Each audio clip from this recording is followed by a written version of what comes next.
Hi guys! Welcome to another mini vlog. Ngayong araw nga, share ko nga sa inyo yung mga pinabili ko nga sa Pinas. Late upload na nga to. Ang tagal ko na nga na-resipto pero ngayon ko pa nga lang din na voice over. Meron kasi kaming kaibigan na umuwi ng Pilipinas kaya naman nagpadala nga ako ng mga ilang gamit galing sa Pilipinas. Dahil kung sa Pilipinas ko nga to bibili, mas mura talaga. At yung una ko nga nabuksan, doon nga talaga ako pinaka-excited. Dahil nagpabili nga ako sa Pilipinas ng wearable na breast pump. Kakapanood ko nga rin ng mga nagla-vlog nga sa Pilipinas talaga naman napapabudol nga rin ako. At 2 piraso nga yung pinabili ko. Dahil yung mga ganitong wearable nga na breast pump is talaga naman malaking tulong nga. Charge mo na nga lang siya at ilalagay mo na nga lang siya sa bra mo at magtutuloy-tuloy na nga rin yung pagpapump niya.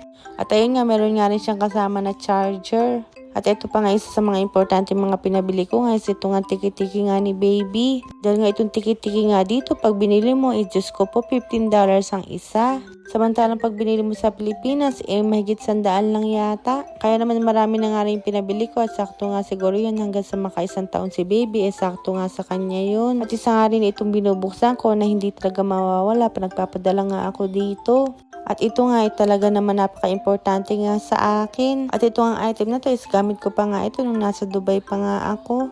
Natutunan ko nga lang din ito dun nga sa kasamaan ko sa trabaho.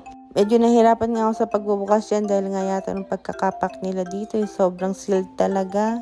At ganito nga yung itsura niya na parang nga siyang mentol na kinakaskas ko nga siya sa ulo ko pagka masakit. Dahil nga kung hindi nyo nga alam, may madalas nga talaga akong masakit ang ulo at may migraine nga ako. At ito nga yung nakakatulong sa akin para nga guminhawa yung pakiramdam ko. Hindi ko nga alam kung anong tawag dito kasi nga yung pangalan niya is parang Chinese. At binili nga lang din ito sa may Orange app. Ganyan ko nga siya ginagamit pag masakit ang ulo ko. Kaya naman inaamoy-amoy ko nga. Talagang gumagana ang pakiramdam ko pag ito nga ginagamit ko. Kaya naman ito nga marami na nga rin yung pinadala ko. Para nga lahat ng bag ko, lahat nga ng sulok dito sa bahay meron nga niyan. At eto nga hindi nga rin nila nakalimutan itong anak kong si Ate Luis at nagpadala nga rin sila ng kung ano-anong mga ipit. At ako nga talaga yung tuwan-tuwa dito dahil naalala ko nga dati is uso rin nga ito. Yung mga batang 80s at saka 90s nga is panigurado alam nga nila tong pang-ipit na ganito.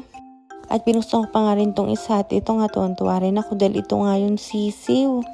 Alam ko na medyo late na nga kami dito sa trend na to pero talagang natuwa talaga ako nung nakita ko nga.